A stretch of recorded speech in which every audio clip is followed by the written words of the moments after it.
to leverage federal financing to invest in community and economic development to advance economic sovereignty of Native communities across the nation. Challenges remain, especially access to capital. So this will be an important discussion, particularly in light of the historic levels of federal funding directly targeting Indian country and Native Hawaiian communities through the COVID-19 relief and recovery legislation, including the American Rescue Plan. I'll kick things off with questions in a minute, but I do want to go over some housekeeping matters. For panelists participating remotely, members will be able to see you on WebEx and call on you accordingly. I'd ask that those panelists remain on mute until you are recognized. Panelists should feel free to jump in at any time, even if the question is not directed at them. This is a roundtable. Just be sure to raise your hand so we can recognize you and make sure you're on the monitor for everybody to see. Please also identify yourself as you start to speak so that our court reporter can accurately pick up who is speaking and what you're saying. Now for introductions, I'd like to begin by introducing Kuhio Lewis, President and CEO of the Council for Native Hawaiian Advancement in my home state of Hawaii. Aloha, welcome. Are there any other senators wishing to introduce any of the panelists? If not, I will do the honors. Mr. Carl Mars, CEO of Old Harbor Native Corporation, Old Harbor, Alaska. The Honorable Arlen Melendez, Chairman, Reno Sparks Indian Colony, Reno, Nevada.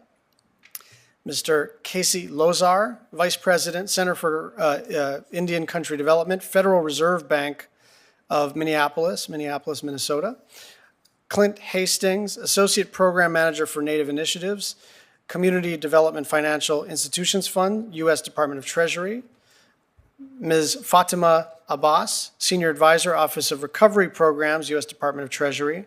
Ms. Denise Edwards, Acting Director of the Office of Indian Economic Development and Chief of the Division of Economic Development at the U.S. Department of Interior.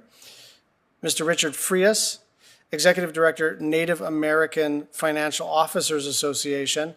And Mr. Pete Upton, Board Chairman of the Native CDFI Network. Welcome to you all. And now turning to today's discussion. Access to capital for community and economic development is a long-standing issue within many Native communities. Unique barriers, such as the inability to easily collateralize trust land for home loans, compound disparities in already distressed economies. However, Congress's recent allocation of billions of dollars in targeted resources to help Native communities recover from COVID-19 including the biggest one-time investment in Native-serving programs in the history of the United States through the American Rescue Plan, has changed the game. Now that this historic funding is flowing into Native communities, we on the committee are poised to re-examine perennial barriers to achieving economic sovereignty in Native communities and to learning how new federal authorities and resources are making a difference on the ground. So I very much look forward to this dialogue. Let me start with a question to get the discussion going. Mr. Lewis, in Hawaii we have a week-long cultural event. You're very familiar with it, but for the record and for the viewing public, featuring an invitational arts fair that culminates in a premier hula competition called the Merry Monarch Festival. But in 2020, due to COVID, Merry Monarch was canceled, and hundreds of artisans, vendors, mom and pop shops, and small businesses lost their main source of annual income. Mr. Lewis, please explain how the arts fair was reimagined as Pop-Up Makeke, a virtual marketplace that generates income for local artisans and business owners. And what was CNHA's role, and how is it able to successfully leverage federal resources? And my final, I'm sorry, I'm compounding all of this with a lot of questions. The other question I have is lots of things that happened during COVID we never want to happen again. This strikes me as something that we want to sustain even beyond the period during which we are in a global pandemic. So, Mr. Lewis, can you tell us about Pop-Up Makeke and how we succeeded and how we can continue to succeed? Hello, Senator and members of the committee. Thank you so much for this opportunity. Pop-Up Makeke. So Makeke means market or marketplace in Hawaiian. And when we were faced with the pandemic, everything shut down in our state. Our governor closed down everything. And our small Native artists, artisans, didn't have a means to sell their products. And for many of them, this is food on the table. This is how they make their livelihood. So in an already tough market, they were faced with a shutdown economy. So we came together as a community to launch the Pop-Up Makeke. And it's an e-commerce hub that hosts thousands of native products. And we also, there's a component to it, a QVC-like component, which brings these products to life. So we provided these artisans a means to highlight and showcase not just to Hawaii, but to the world, native artistry. And as a result, over 130,000 products were shipped around the world, putting millions of dollars into the pockets of these struggling businesses. Many of them did better on the pop-up makeke than they did in a natural setting. This is the native ingenuity that exists in our backyard. These are the types of tools that CARES Act funds and federal funds help stimulate. So the behind all of this is where we pitch this idea locally to funders, but also to our state government who housed money from the Fed. And it was just an idea. It was a crazy one, but they invested in it using federal funds. And as a result, we have this beautiful tool, which today we are pivoting to being self-sustaining. So it wasn't just a hand out, it was a hand up to Native people. It brought us together, brought resources together. And while this pandemic has been tragic on our community, it has also opened the door for us to reimagine, to re-envision what e-commerce and the power of e-commerce and what Native artisans can contribute to our collective culture and advancement as a community. Mr. Lewis, thank you for that explanation, and thank you for the work you've done during the pandemic. It occurs to me that one of our advantages in Hawaii is that we all know each other, that you can easily get in touch with Hawaiian Airlines or Hawaii Tourism Authority or United Airlines or the various Visitors Bureau or the Visitor Bureau or the Native Hawaiian Chambers. And as we re-envision our tourism economy, and people are reevaluating the value proposition of tourism more generally, this seems to me to be an area that we should focus on because it is a positive story. And if we're going to make it self-sustaining, it seems to me that this website, this sort of context, should be grown and should be thrown into the platforms that our airlines have, that the Hawaii Tourism Authority has, that the Department of Business, Economic Development, and Tourism has. So you can count on my support in any way that's appropriate to help you to reach the next phase. Mr. Lewis, I introduced the PLACE Act, which increases federal support for local arts and the creative economy. Just tell me about why it's important to support Native Hawaiians' ability to share expressions of their cultural heritage. And I know this is a leading question, but I think it's a really important one as we think about access to capital and bringing in sort of tourism as an export service and the creative economy more generally.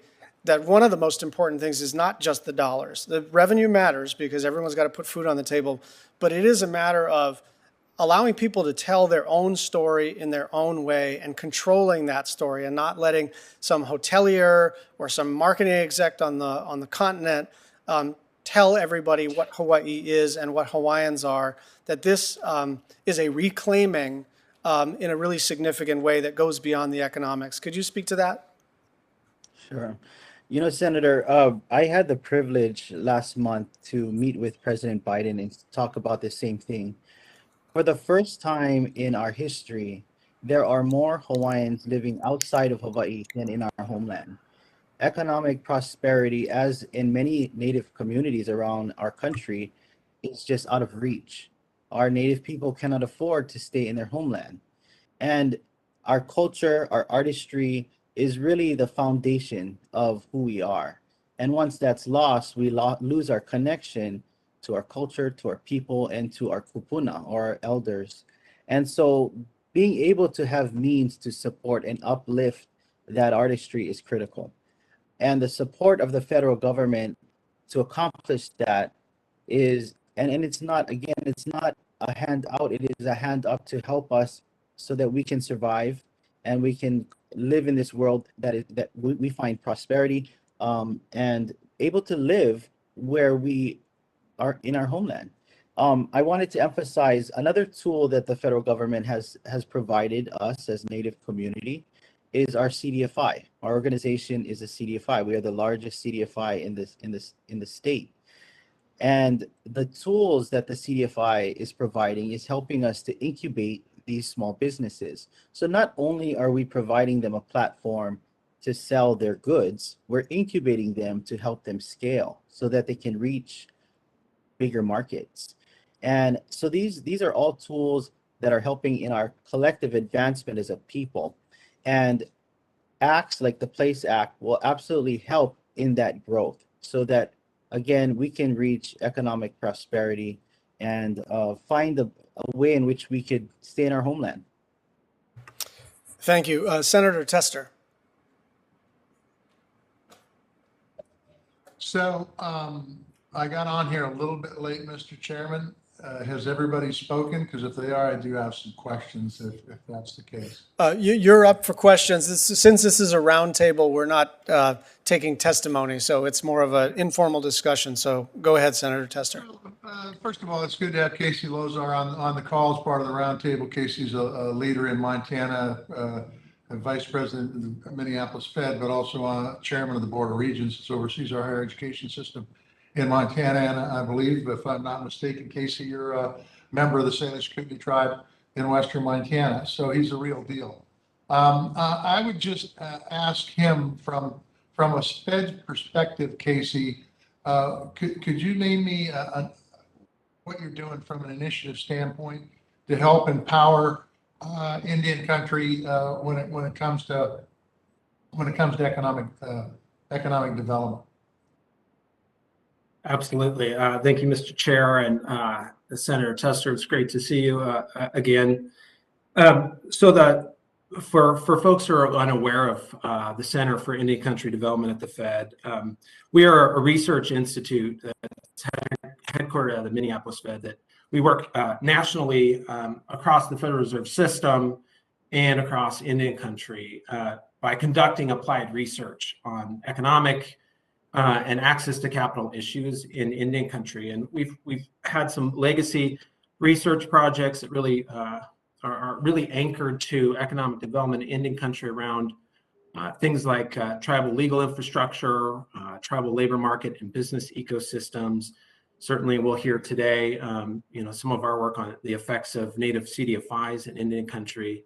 And I think, Senator Tester, one thing I would note, just based on the pandemic, the center has really taken a lead role in conducting some national surveys that have reached over 1,000 respondents in Indian country to really track the disproportionate labor and revenue effects of the pandemic on our tribal business and tribal governments. So we feel that this data is bringing some new knowledge to policymakers, both at the tribal level, state and federal levels, as they sort of explore pandemic-related programming or COVID-related programming to develop programs and processes that are good for Indian country that really help us address, the disproportionate impacts that we've all seen in Indian country.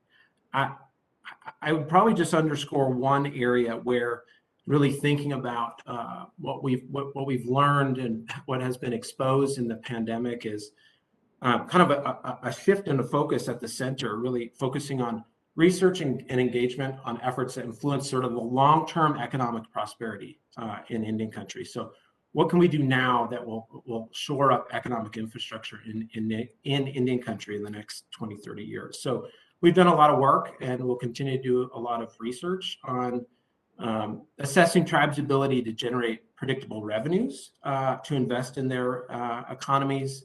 So that means kind of looking at the role of tribal enterprises as a revenue generator, the role of tribal taxation in Indian country, and then assessing tribes' ability to leverage tax incentives and financing programs for development. And so these are all areas of our research portfolio.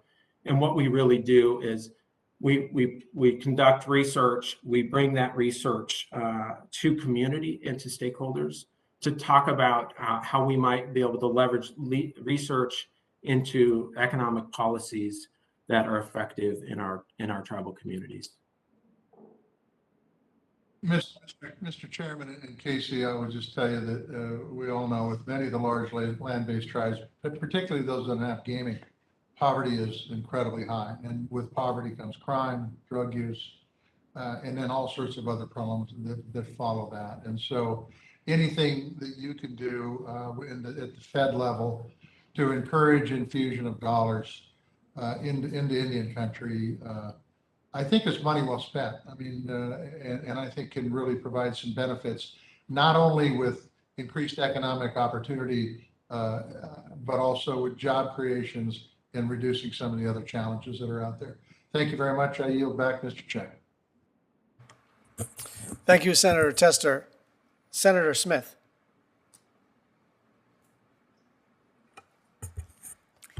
Thank you, Chair Schatz. I appreciate it very much, and it's nice to be with everyone virtually. I want to just also say a word about Mr. Lozar, who joins us from the Center for Indian Country Development at the Minneapolis Fed. Casey, I can't see you on the screen, but I think you're there in spirit some way. So, and I want to just thank the chair for hosting this conversation today. I think this topic is really timely as we think about how to recover from the economic crisis caused by COVID, and how we move forward. It is then particularly good and interesting to have Mr. Lozar here from the Center for Indian Country Development in the Minneapolis Federal Reserve. This is an incredible resource. I know Senator Tester said a few things about this. My staff and I have relied on the Center for Indian Country Development quite a bit as we've done a lot of work on economic development, on disparities, on housing issues, and other economic issues. So it's such a valuable resource. And I know that under Mr. Lozar's leadership, the center has produced some really valuable work, especially around the impacts of COVID on Native economies. So thank you so much for your leadership on these issues and for joining us today. I greatly appreciate it. Let me pose a question, if I could. This is a question around home ownership and economic development. So we know that home ownership is key to economic well-being for individuals, for families, and that the home ownership gap for Native communities is a large and systemic problem with a lot of impacts on families.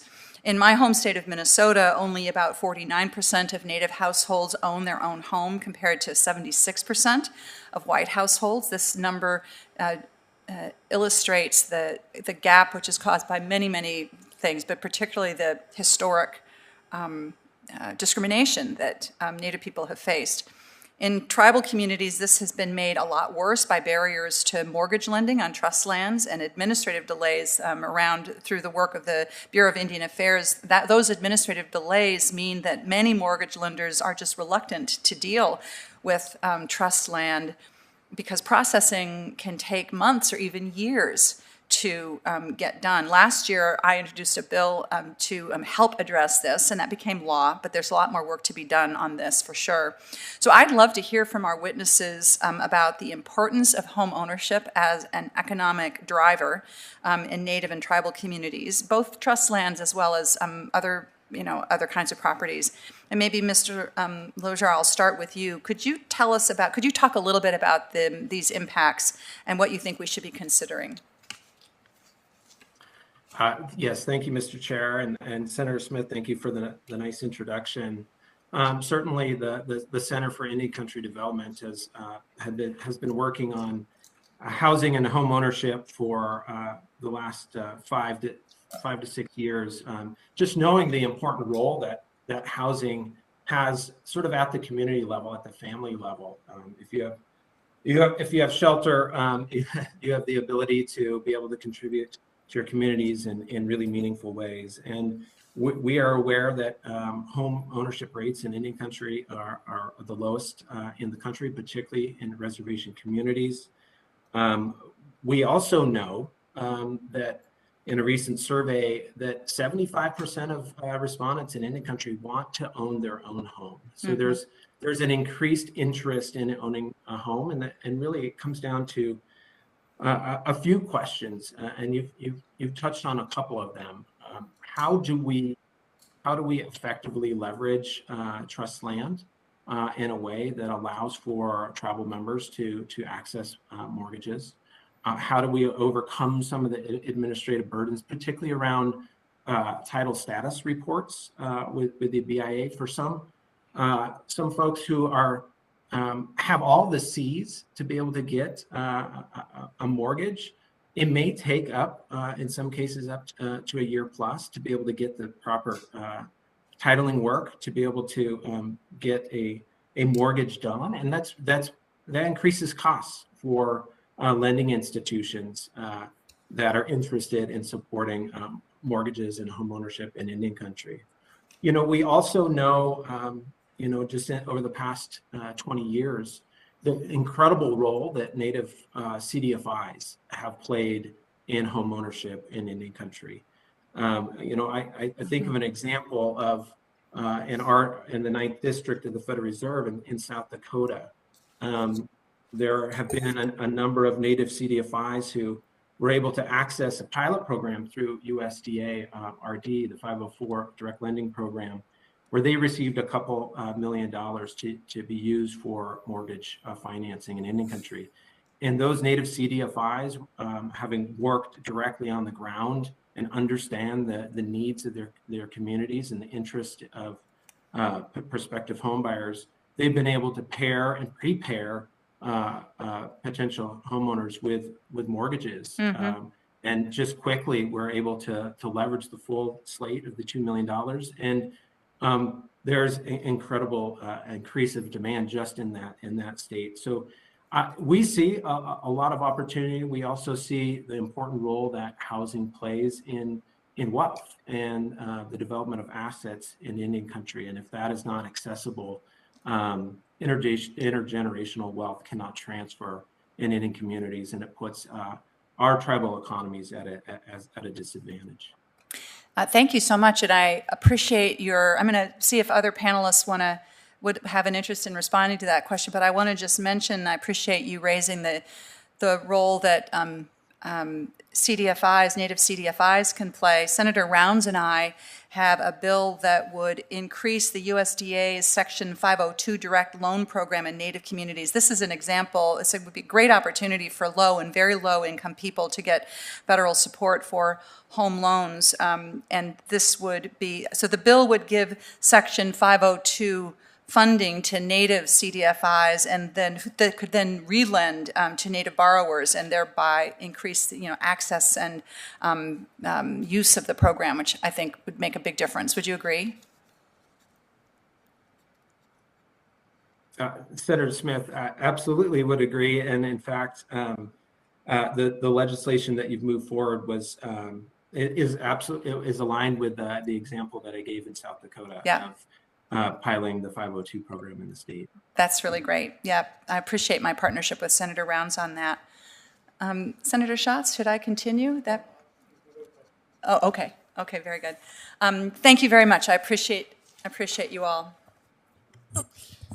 Thank you, Senator Smith. Ms. Abbas, the American Rescue Plan contained a historic number of tribal set-asides in 6 Treasury programs. Can you describe the programs that provide funding for tribal access to credit?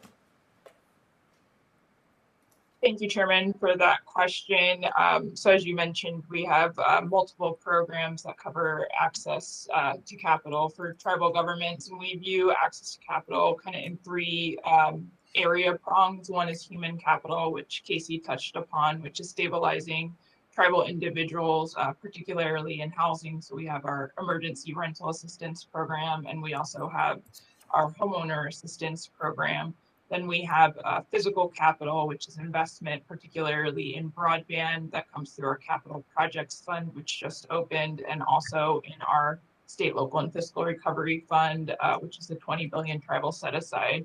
And specifically with regard to access to credit, we have the Virus Relief Fund, that's the 8 billion tribal set aside, that permits loan small businesses and also grants to small businesses during the covered period. I understand that there are ongoing congressional discussions about a CRF extension, so that could be extended into next year.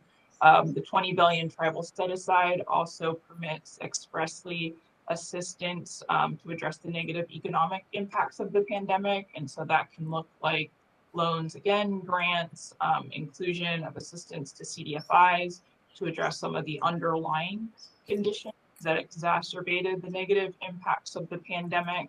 And then we have the State Small Business Credit Initiative, which is the $500 million tribal set aside. And that provides a menu of access to capital programs that tribes can customize. So it could be credit support, loan guarantees, venture capital programs. Our notice of intent ended a few weeks ago, and we will be opening up applications very soon on that program. And then we have a $9 billion emergency capital investment program for minority depository institutions and CDFIs that does not have a specific tribal or native CDFI set aside. And our application closed in September, and we're presently reviewing the submission. Should have data on that soon. Thank you, Ms. Abbas, and I apologize that I have been late to the roundtable here this afternoon, and I know that questions have been asked by the chairman, but let me ask you, since you have just presented here, we've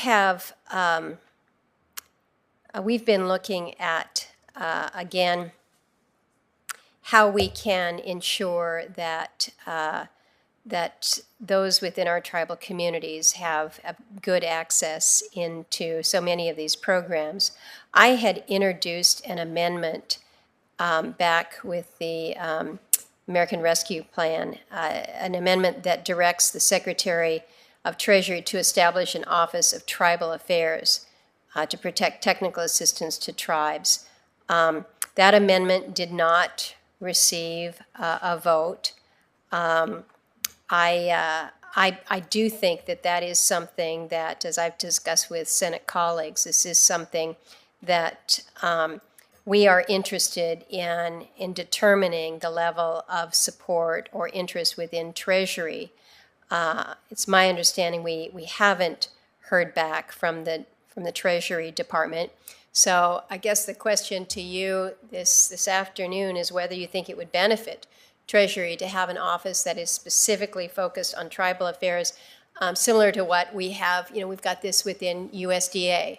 Is this something that would be helpful as folks are trying to navigate some of these programs and these opportunities? Thank you, Vice Chair Murkowski, and appreciate that question. And I believe that Treasury has a forthcoming response both to you and another letter from multiple senators expressing support for the Office of Tribal Affairs at Treasury. I cannot give a personal opinion on the office, but I can relay the tribal comments that we have received and that they are under review.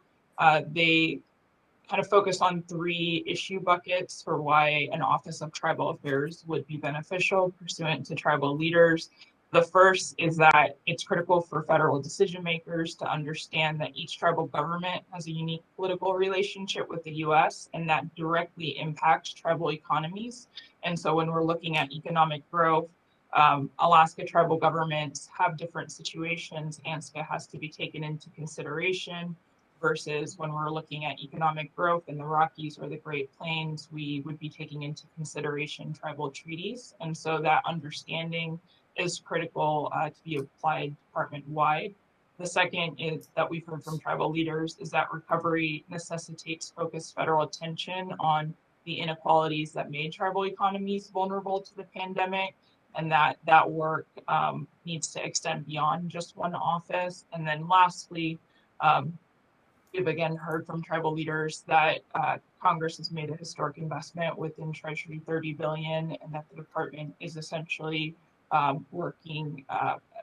is leading Indian countries' economic recovery and development.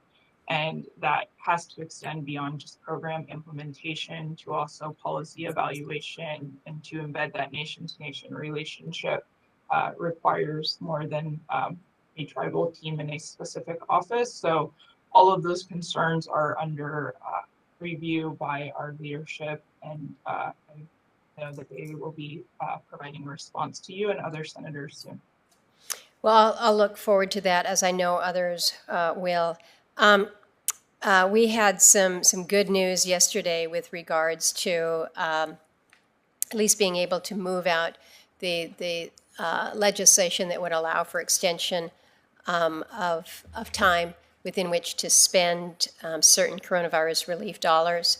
But aside from that, Treasury was required by statute to review reporting by tribes on how they have used federal funds.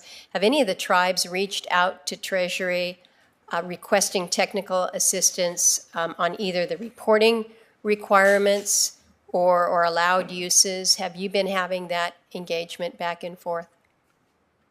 Yes, so on both the Coronavirus Relief Fund and the Tribal, State, and Local Fiscal Recovery Fund, we have heard from tribal governments for increased assistance on use of funds, and then also on reporting.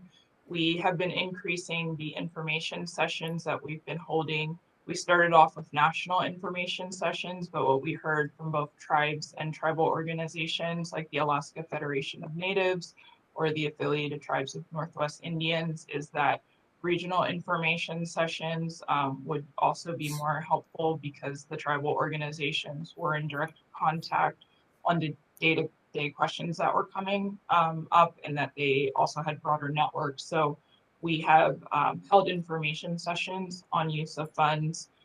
We will hold more once the final rule comes out on the $20 billion fund.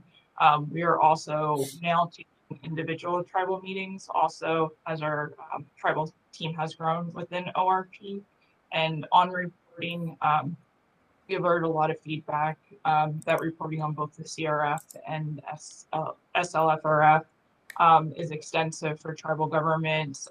We on the CRF, OIG has oversight on reporting on the 20 billion tribal fund, it's ORP. So OIG has been a participant in the information sessions and continues to respond to questions on the CRF.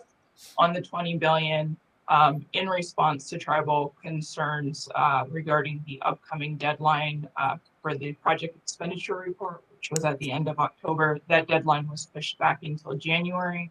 And we are evaluating tribal requests to reduce the extent of reporting on that $20 billion fund. So we hope to follow up on that soon. Thank you. I'm told that Mr. Melendez wants to weigh in here, but I do know that Senator Cortez Masto is online and Senator Cantwell is here as well. So Mr. Melendez, did you want to just add on to something that Ms. Abbas has shared? Yes, thank you, Senator.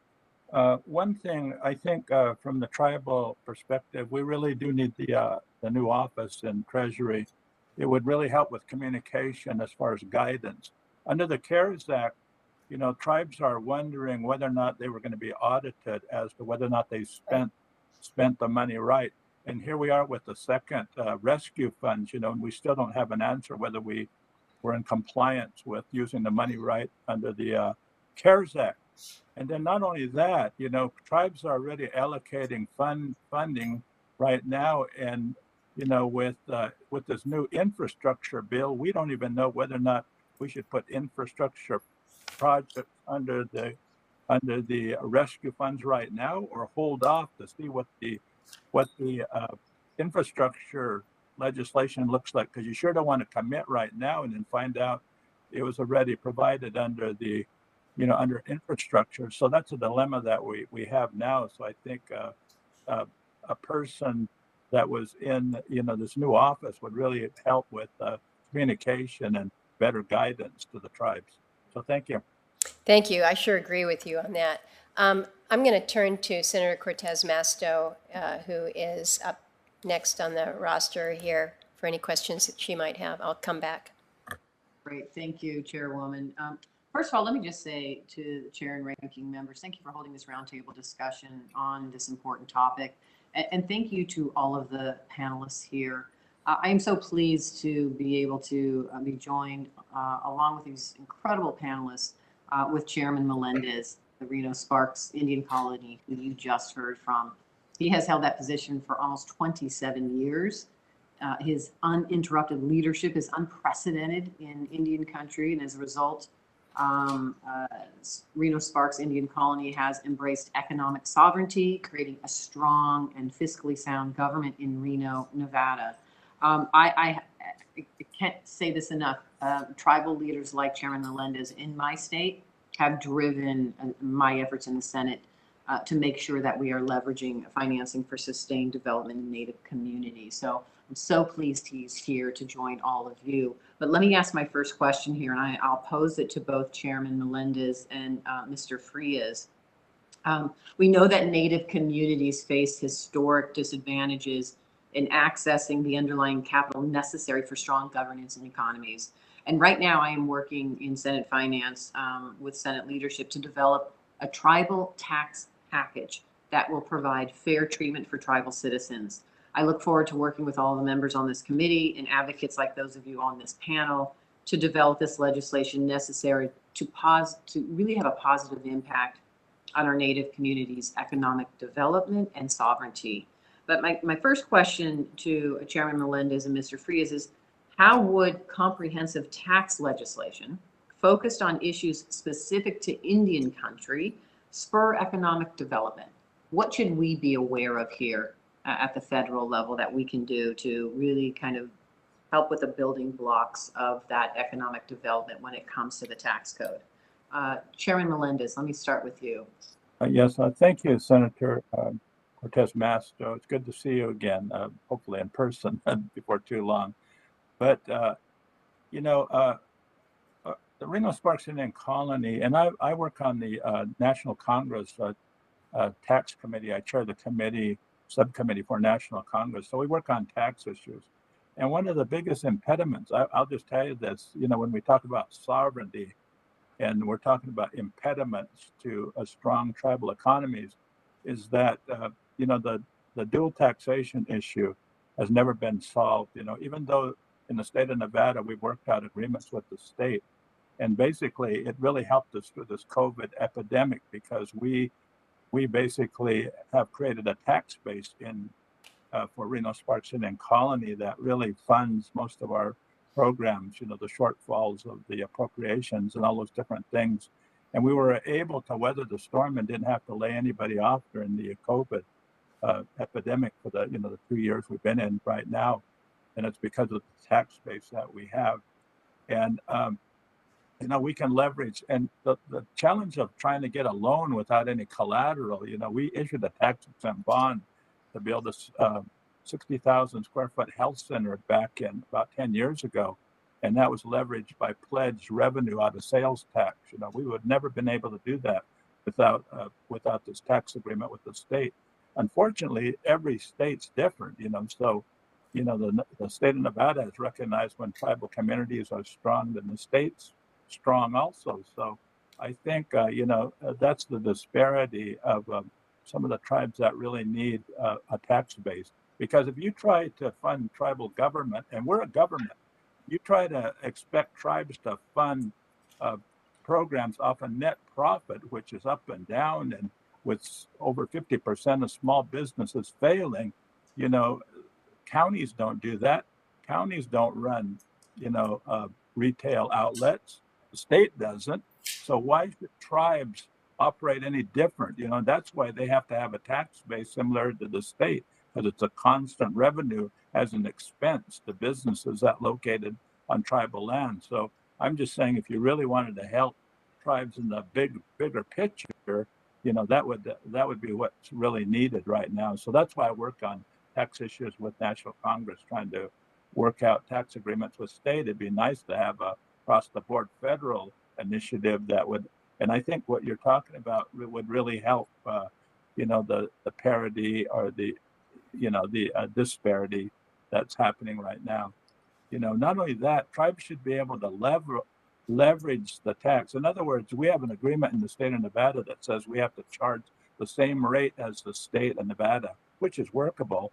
But when you really think about it, the states aren't even, the same. Oregon's different than Nevada, but yet the people expect the tribes to have the same rate as the state, and not only that, cities and counties with Tesla in Nevada, sometimes they'll use those as incentives to bring those business to the cities of Reno or Sparks, and not charge any tax, just for that specific business.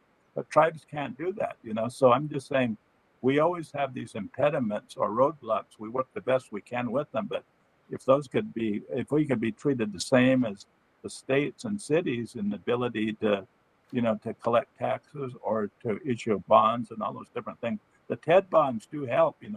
We sat for over 15 years trying to do more with using bonds for just essential services, like we built our health center, but we were prohibited for many years to do an economic development by using tax-exempt bonds till just recently. But look how long we've been struggling with that. But I'm pleased that we finally have resolved that.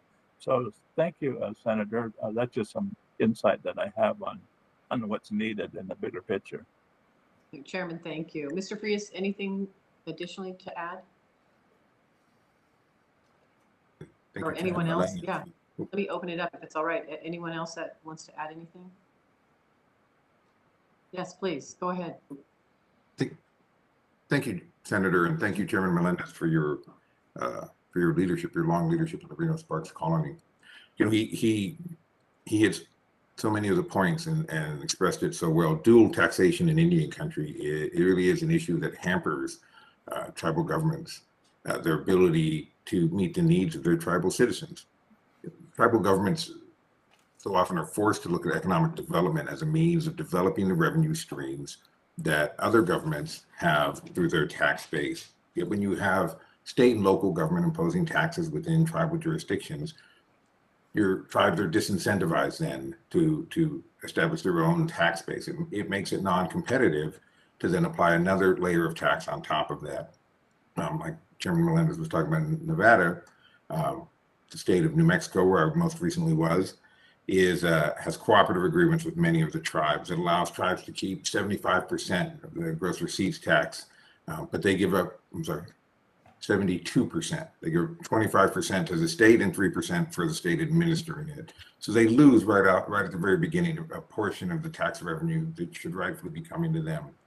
On top of that, the economic activities that tribes are engaged in order to develop some sort of financial revenue for themselves to provide services to their tribal members are treated as non-governmental functions, when really they are governmental functions. They're only trying to develop a revenue stream that will allow them to take care of the needs of their citizens, just like any other government takes care of the needs of its citizens.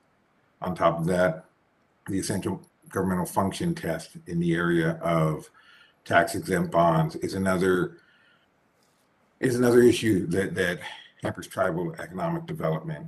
And if we could have parity in that issue, if we could see across the board, tribes being treated as states, tribes being recognized as pre-existing sovereigns of the Americas, and being treated equally with states, having the same access or increased access than what they have now to the tax-exempt market, it would be so important for them. Thank you. Thank you. Thank you. Mr. Lazar, did you want to add anything? Thank you, Senator. Yeah, if I may, I just wanted to put kind of a fine point on one of the things that Chairman Melendez mentioned around Indian country and bond financing, and sort of the connection between taxation and Indian country, which the Center for Indian Country Development has begun applied research on across the country. And that is, and I think it's important for this discussion and important for some of the financing programs through the pandemic, is that we at times research, are these federal programs penetrating Indian country? And often the case is no, or not to the level that one would expect. And financing is very different than funding, right? So in financing, you still have to be able to service your debt. And like most, like other government units, they really truly leverage taxation as the sort of agile dollars to be able to service their debt. So when you think about, tax exempt bond financing, in the first 25 years or so of tax exempt bond financing, where Indian country was included, tribes used 0.1% of tax exempt bond financing. And you got to ask yourself the question, why is that, if that's a tool that other government units use? And it really comes down to a number of factors, but the ability that taxation provides governments allows them to sort of increase the level of funding through these financing programs that have been legislated through Congress for tribes to truly invest in the economic infrastructure that we all know is needed for long-term economic prosperity. And the evidence is there. When tribal economies thrive, kind of looking at some of the tribes that have had successful gaming operations, or some tribes that have a successful tribal state compacts. When tribal economies thrive, there's a spillover effect that has positive implications on regional economies. So I really do think thinking about and really exploring, as you are, sort of strong economic policies around taxation in Indian country will create the sort of economic security that I think we all wish for our tribal communities. Thank you. Thank you so much. Senator Cantwell. Thank you, Chairman Schatz, and thank you, Vice Chair Murkowski, for holding the roundtable, and thanks for everybody participating. I wanted to ask the participating members today with work on Native businesses if they've experienced difficulties in addressing or accessing the SBA loan program. Many tribal small businesses face a unique challenge because the Small Business Administration programs like the COVID relief and the PPP and economic injury disaster loan required a mechanism to track both business financial transactions and a federally verified income tax statement. Unfortunately, this has presented challenges for many tribally owned small businesses in my state, which often are denied access to bank accounts because many banks do not accept tribally registered business licenses, and many treaty tribal fishermen are exempt from federal income tax. So this left many tribal fishermen and women and small businesses from the SBA eligible requirements. So we've certainly been working with SBA to try to change this, but have you experienced difficulties in the SBA programs? And what do you think we can do to improve the access for Native small businesses? And maybe, Mr. Upton, if you want to start, just because of your CDFI work.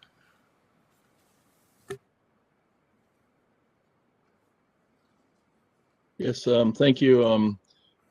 The challenges that we faced with the PPP program, first of all, came down to it came down to the scales that Native CDFIs in general operate within. And we were able to partner with several outside sources to bring funding to specifically one fisherman up in Alaska, but several small business owners who may not have been banked in mainstream America. And it seemed like the PPP program focused on the businesses that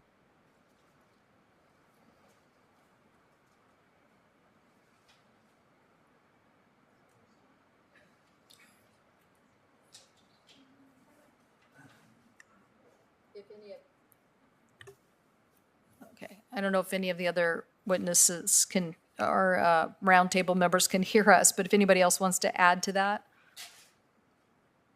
Am I back here? Sorry about Yeah, that. I'm there you go. having broadband issues. But yes, we were. And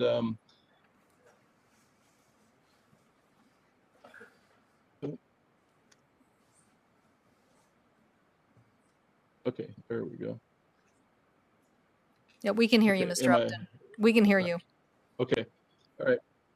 And, so many of the issues that we're talking about today are in the hands of Native CDFIs when it comes to taxation and revenue of small businesses. That's what native CDFIs do, is they create a tax base for the tribes, as well as they create wealth for families.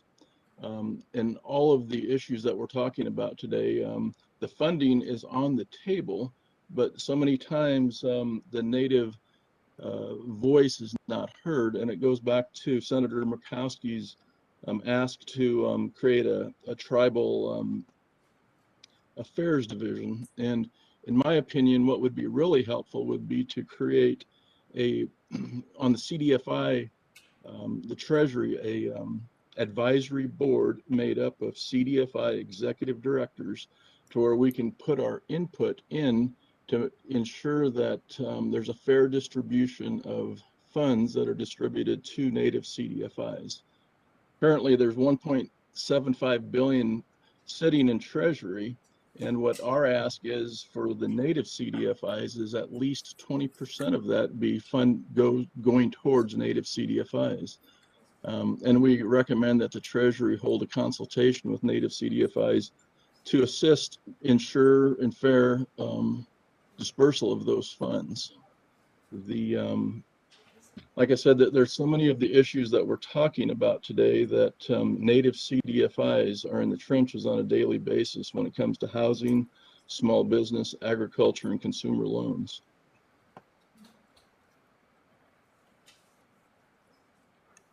Okay, thank you. Thank you, Mr. Chairman. Senator Hoeven. Thank you, Mr. Chairman. Appreciate it. I would ask if one of the administration officials who's joined us today could provide me with an update on the implementation of the Indian Community Economic Enhancement Act, which is legislation that was passed, we passed and signed into law last December. And that, of course, aims to boost access to capital and economic development in tribal communities. So again, I would ask for one of the administration officials, or several of you, to respond to that.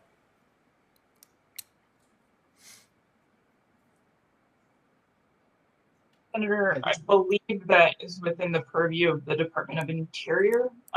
So Treasury staff are online. Not have any familiarity with that implementation.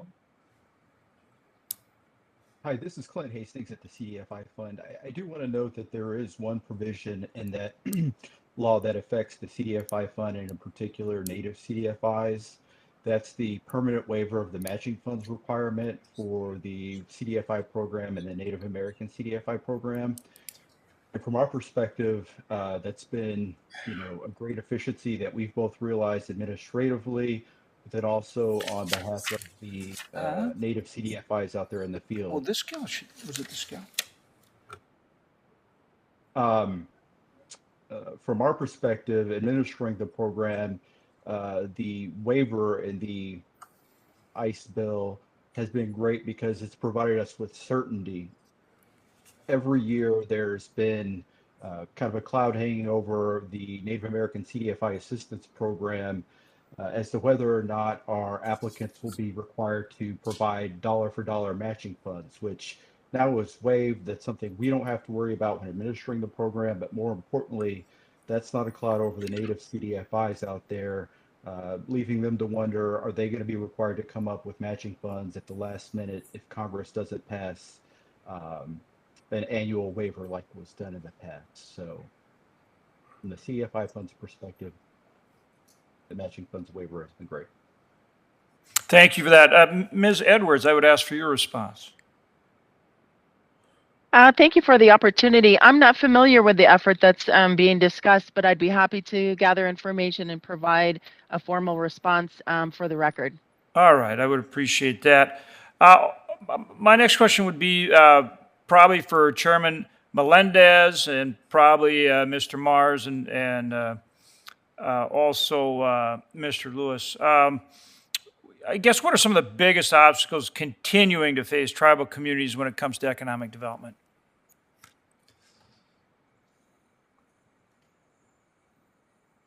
Aloha, Senator. Kuhio Lewis here with the Council for Native Hawaiian Advancement. Senator, I would just say that the biggest challenges facing our Native community and Native communities across the country have their respective challenges. We're all unique and at different levels. For us, I think it is access to capital. We've been talking a lot about CDFIs. It's a powerful tool. We just need more resources so that we can further grow that tool. Secondly, it's housing. The cost of living in Hawaii is extraordinarily high comparative to the rest of the nation. The average median home price, $1 million. So we as a Native community are being priced out of our own homeland. I mentioned earlier that there are now more Native Hawaiians that live outside of Hawaii than in our homeland for the first time in our history. So those are the two overarching things: access to capital and some reprieve from the housing situation.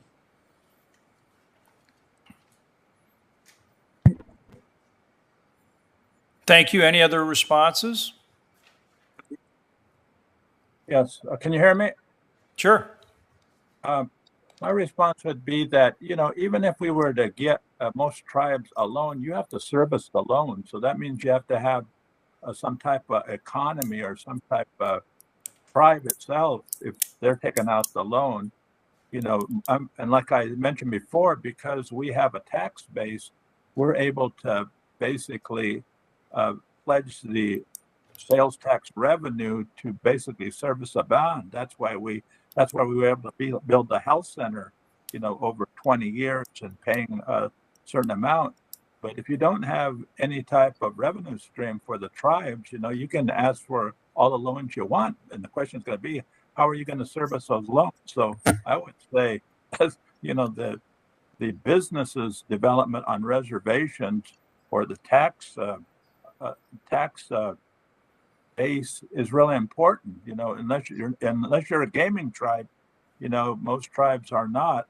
That's the dilemma you're in. Thank you.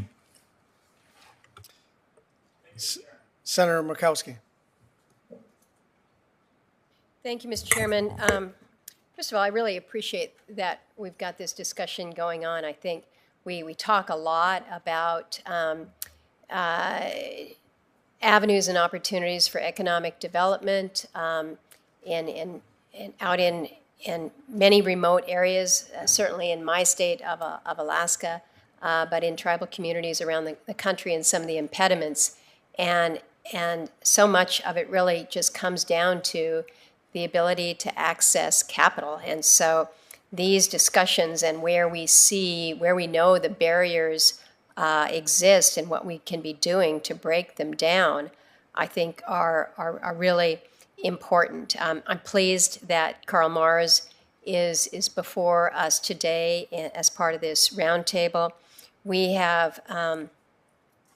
talked about the tribal economic development bonds, the TED bonds.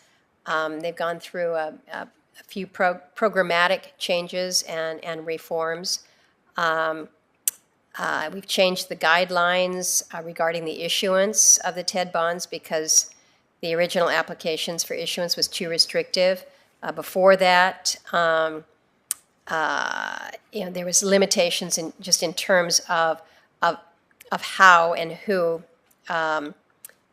could access, but we have made additional changes then to clarify that the TED bonds, like other tax-exempt bonds, are eligible for refinancing without it counting towards the existing volume cap.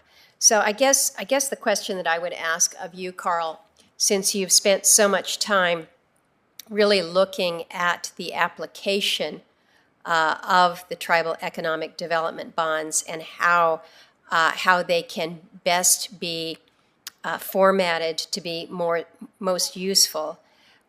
We've got the changes that are proposed in this legislation, the Tribal Economic Development Act of 2021, S2523. These are yet another series of reforms that are designed to make the TED bonds work better. Is there more that we need to do? And I think we look at these kinds of discussions to make sure that we're hitting the mark. We hear from you, we try to translate it into legislation, but do you think that this helps provide the clarifications and the certainty necessary to get best value out of this bonds program? Thank you, Senator Murkowski. Nice to see you. Yeah, it is going to help us. Access to capital for Native Americans is very difficult. And, there are banks that just won't finance us because they don't think we have the capability of doing things. And, I do appreciate what Congress has done in the sense of, trying to help Native Americans through the pandemic, through all of the monies that's been put up through the CARES Act and other acts. But the ongoing aspect is that, American Indians have difficult time and will continue to have difficult time in financing unless we solve it.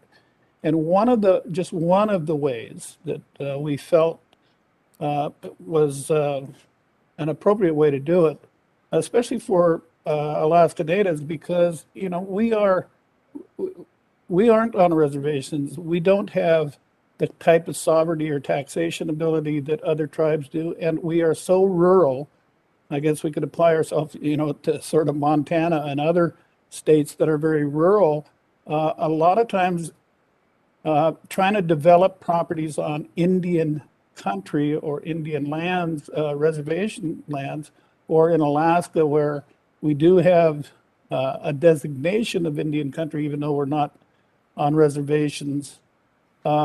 It is difficult at best to try to do any kind of economic development on those properties because most of the villages and most of the tribes are so far removed and remote, there is no roads. The only way you can get there is through a highway or through a river or by air or by ocean. And that's not always easy. And much like Hawaii, our cost of living is through the roof. I mean, you're paying $8, $9 a gallon for milk in some of these villages, or, $7, $8 a gallon for gasoline. It's just unattainable. So the thought was, if you think about tribal economic bonds versus tribal bonds for municipal purposes, and I understand the tribes are having problems with the essential service government function of requirement within those type of bonds under, I believe it's Section 7871C. The tribal economic bonds should be for economic enhancement for American Indians. In the Alaska Native Corporations cases, Congress put a pretty heavy load on the corporations when they passed the act in 71. They gave us the responsibility, in fact, it's written into law that our requirements are to enhance the economic and social needs of our members. In order to enhance that social need, we have to be able to enhance the economic side. And that's a very difficult thing to do. I don't think any other corporations in the country have the kind of requirements we do. So we have been out trying to find investments and build economic value all over the country. We tried to get a loan and or a partner to help us on a project that we have working on in Nevada to do a pozzolan development for a replacement for fly ash in Nevada. We actually did one in Utah. But as we were going through that process, trying to find a bank to back us, to get the capital we needed to build out these projects, we couldn't get a bank to do it. We found a financial house in Los Angeles that said that they would back us as a partner. So they wanted a fairly good chunk of equity and a very high interest rate to do it with us, since it was a startup.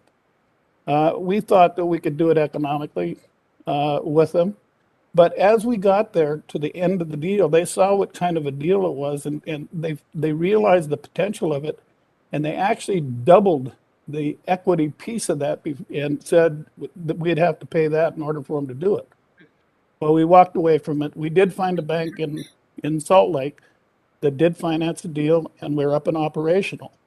But the TED bonds, and that's the reason I started focusing on TED bonds, TED bonds are to assist Native Americans and indigenous people in the sense of economic development.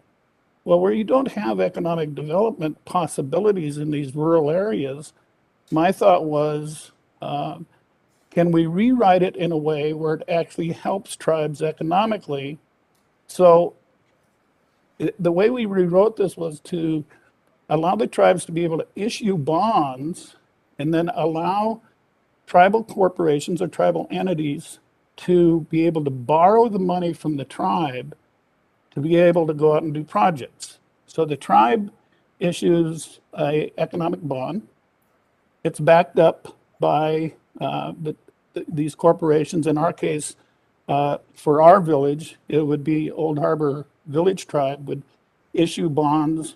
We would borrow the money from the tribe. We're all part of the same people, except we are a corporation under state law. And, you know, the whole designation for tribal economic bonds today is, yeah, you know, we have, for the purposes of borrowing the money, the tribe can do that, but it can't loan money to private sector businesses. Well, the corporations are mandated to be formed under state law, even though it's a federal law that formed them. We're a corporation under state law, so we can't borrow that money from the tribes to go do economic development. And then trying to do economic development on our own lands, they're so far removed from everywhere, it's just economically pretty much impossible to do anything out there. So we do have these other projects that build economics, but we need the financing to be able to grow these companies. And it's hard to get that. If we were allowed to be able to borrow from the tribes, and the tribes could issue tax-exempt bonds guaranteed by the corporations on the borrowing, the tribe could earn interest because they would charge more interest. They could earn interest off of the bonds, so they have capital coming in, or revenue coming in to do their programs, and we could do projects anywhere in the United States. And, you know, as I keep, my argument is that at one time, to me, the whole country was Indian country. We got sort of removed off into remote areas, and now we need to sort of build back. And we're sort of limited because the way these laws are written, it's written that you have to do it on Indian country. Well, that's very limited in a lot of cases. You know, most of us aren't real rich companies or American Indians that have large gaming revenue coming in. We don't have a lot, and we're trying to find ways to meet the mandate that Congress put on us to enhance the economic and well-being of our members, our shareholders, and their tribe. You know, American Indians, I thought it was brought up earlier, American Indians are still the poorest of the poor in the nation. Why is that? You know, this is a tool that could be very advantageous to allow us to do what Congress wanted us to do, is enhance our own people. It would work for tribes in the lower 48 that have businesses that they want to grow that aren't on Indian country and they need the capital to do it with. This would allow them to do that. Alaska Natives, through their tribal entities, could borrow the money and enhance the economic side of the shareholders or members. Hawaiians, the same thing. So it's one tool in the toolbox that I think would be very advantageous to all of us. Again, you know, it's frustrating because when Congress passes these laws, the administration sets a rules that, you know, makes it very difficult for us to utilize tools. And like ANCSA itself, the Alaska Native Claims Settlement Act, it's an act that's always being amended. It's a work in progress, and I think most Indian law has been a work in progress because things change and people have different approaches to it. So Carl, I'm this gonna is one tool. Yeah, I'm gonna interrupt because I think you have outlined really clearly just what the challenge is. You think about the economics of the small villages out there on Kodiak Island, where Old Harbor is, where you have other tribal entities sprinkled around the state, and the economic opportunities are so limited. And so then when you try to start something, you have not built that expertise. You do not have that access to capital because you're just starting out. So you can't get started. It's kind of a chicken and an egg reality that is being faced. And so how we can restructure, to your point, how we can make these laws that we pass here actually operable, actually work for those on the ground for whom we had good intentions when we put it in place. But when we attempt to implement it, we realize that there are additional barriers that have been created. So how we move forward through so many of these reforms, this is exactly what this kind of exchange is about. Mr. Chairman, I mentioned that I think we've gotten some good feedback from folks here as part of this roundtable and from other colleagues here. But I do think that this is really key to not only economic empowerment, but when you want to talk about true and meaningful sovereignty, it's when you can fully engage at all levels and certainly within the capital markets as well. So I'm pleased that we've been able to have this discussion. Thank you. And happy birthday, by the way. Just had to put that. Thank you, Vice Chair. You don't want me to sing, I know. Well, you may. No, you don't. Thank you, Vice Chair Murkowski. Mr. Frias had a comment to add. Yes, sir. Thank you, Chairman.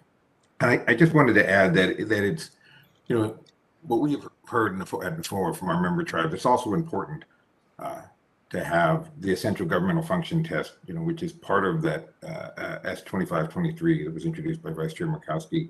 Removing the essential governmental function test is important for tribes in the lower 48 as well. Tribes that cannot use their lands as collateral for financing, lack the tax base that states have, and turn to economic development to provide essential governmental revenue. So that is very important, and I thank the Vice Chair for introducing that legislation. But also another piece of legislation the Vice Chair has introduced that we've heard about from our members is the extension for using CARES Act funds. And I would be remiss if I didn't mention that. That is something many tribes have asked us to raise this issue of extending the time to use their CARES Act funding past the deadline at the end of the year. Thank you. Thank you, and I'm for that as well. Thank you. Ms. Edwards, Interior's Native American Business Development Institute grants help tribal leaders to evaluate and identify economic opportunities. How many tribes have applied for the grants, and can you give some examples of how the tribes have used the grants? Absolutely, Senator. Thank you so much for the question. So overall, we've been implementing the NABD grant since 2017, and it's our oldest grant in our program, and we've received over 218 proposals, and we've awarded 66 NABD grants, totaling $2.7 million. So it's been a really successful opportunity for us to get money out to Indian country. So a couple examples of the projects that we've funded. Seneca Tribe did a white corn distribution. The Halapai Tribe did a mini mart truck stop at the Grand Canyon. St. Regis Mohawk Tribe did a property development and repurpose of a dam facility. And then the Nez Perce Tribe also did manufacturing facility development. So one of the success stories that I'd like to highlight is the Heideberg Cooperative Association. The tribe was awarded $30,000 to conduct a feasibility study for a cafe laundromat. So when the tribe completed the study, they were able to secure a $600,000 Housing and Urban Development Indian Community Development Block Grant, and they were able to construct the cafe and laundromat. And what that meant was that they were able to successfully increase the number of tribal members that they could hire and continue with their business. And it's been very successful. Thank you. And where are we with implementing the Indian Business Incubators program? Thank you for that clarification question, Senator. We have completed the final rule in the Federal Register, so we're in the process of developing the notice of funding announcement, which will take us a bit of time just to clarify the eligibility and the ceiling and award amounts that we're looking to announce. So that should be hopefully in 2022 early on, we're going to have that announced in grants.gov. Thank you very much. Mr. Hastings, my final question for Mr. Hastings. How can more Native Hawaiians access a broader range of financial services through the CDFI program? And what actions are being taken to improve training, TA, and partnership opportunities to address the needs of the Native Hawaiian community? Great, thank you for that question, Mr. Chairman. The CDFI fund can support Native Hawaiian communities through their continued support for the several Native CDFIs that are currently operating in Hawaii. We've got loan funds and credit unions across the state that provide a wide range of services that are familiar with the communities that they operate in. So they increase access to capital and credit by being, typically organizations that are more local in nature and have a very close connection with their community, might be a better way to say it. So Native Hawaiians are going to be more likely to engage in a financial institution operated by someone like Mr. Lewis that's a part of their community, rather than some larger financial institutions that family members may have had negative experiences with in the past, or just intimidating to. Sure, but the question really is, what actions are being taken to improve training, technical assistance, and partnerships? Absolutely. So throughout the history of the CDFI Fund's Native initiatives, we have engaged in what we call capacity building initiatives. And so our last big capacity building initiative for Native CDFIs took place in 2019. So we provided direct one-on-one training and technical assistance for Native CDFIs, including those that operate in Hawaii. And what was great about the program or the initiative was that we offered a very tailored approach. So it wasn't a one-size-fits-all training.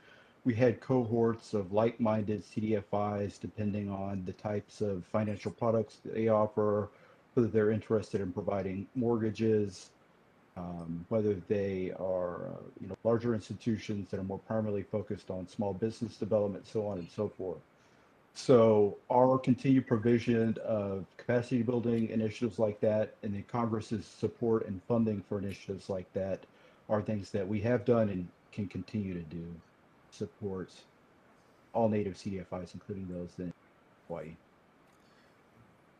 Okay, I'm going to submit the same question for the record and give you a chance to provide a little bit more specificity as it relates to Native Hawaiian CDFIs. I get that you just described sort of the way the program works and the way you do TA and training and partnerships generally, and that would include Native Hawaiian citizens, but I'm not satisfied with the degree of specificity, and I'd like to hear what the plan is, and so I'll submit that question for the record. I really want to thank all of the panelists and all the staff and all the members of the committee for participating in this roundtable, and we'll leave the record open for this roundtable